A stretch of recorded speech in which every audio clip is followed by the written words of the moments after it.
समस्त भाई और भौणी मानक मोर नमस्कार। दर्शक बंधु आम मन को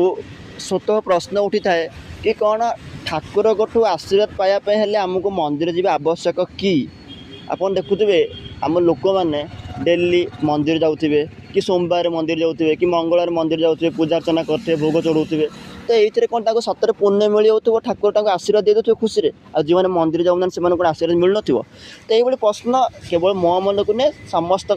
मन को उठी थाए। दर्शक बंधु जब आप शिव पुराण कि भगवद गीता कि वेद कि आप जहाँ भी पुराण पढ़े आप जानीपर से स्पष्ट उल्लेख रही कि मंदिर को गले कि कौन धर्मस्थल को गले आशीर्वाद मिल बोली किसी कथा नुहे। आपन देखु जदि आप शिव ठाकुर को आशीर्वाद पाइबा चाहते तेबे आपन देखुवे ये केते बुला षंढ बुलुचंती गाई बुलुचंती तो से जदि आप खुशीर सह किसी दान करेंगे किसी खाया देवे तो से ऑटोमेटिकली शिव ठाकुर आपण उपर खुशी होकर आशीर्वाद देवे ए कौन सन्देह ना एपाई आप कौन मंदिर जावा कि धर्मस्थल जावा आवश्यक नुहे। तो ये प्रश्न उठब तेज आम लोक मैंने कहीं मंदिर जाऊे मंदिर जावा पाप कि देख दर्शक बंधु आप गोटे कथा मन रखा पड़ो कि मंदिर जावा और ठाकुर गोटे आशीर्वाद पाइबा यहाँ दुईटी अलग कथा। कारण जो मैंने भी मंदिर जाऊँगी कि धर्मस्थल भी जाऊँगी से जदि आशीर्वाद पाइबा जी से अलग कथा। कारण आप देखु मंदिर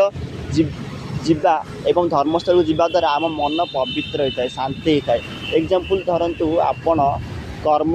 जीवन रू जिते विरत हो मंदिर जाऊे कि धर्मस्थल जाऊे देखिए से आप मंदिर जो बसुँच से आप मन बहुत शांति और पवित्रमय हो जाए और आपड़ से शरण हो जाते ठाकुर आगे एक प्रकार भक्तिर जो माहौल से सृष्टि है से लोक मैंने कहते कि आप मंदिर जाते बोली किंतु यार अर्थ नुहे कि आप मंदिर गले ठाकुर आशीर्वाद पाए यहाँ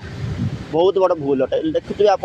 लोक मैंने कहते किसी पूजारी भी कहते कि मंदिर गले भोग चढ़ीदे ठाकुर आप खुशी हे यहाँ मस्त बड़ भूल आप पापी होते और भोग चढ़ीदेवे ए ठाकुर आदौ खुशी हे ना ठाकुर से खुशी हे जो आप शरण हे एवं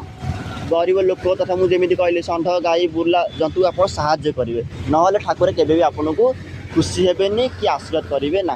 दर्शक बंधु यहाँ गोटे मुझे छोट टॉपिक रे जस्ट खाली डिस्कसन करी कि ठाकुर को लेकिन केमी आमर मनोभाव रहा दरकार। दर्शक बंधु मुझे टॉपिक शर्ष कर टॉपिक आज आपको केमी लगे कमेंट सेक्शन निश्चय जनइबे। समस्त नमस्कार।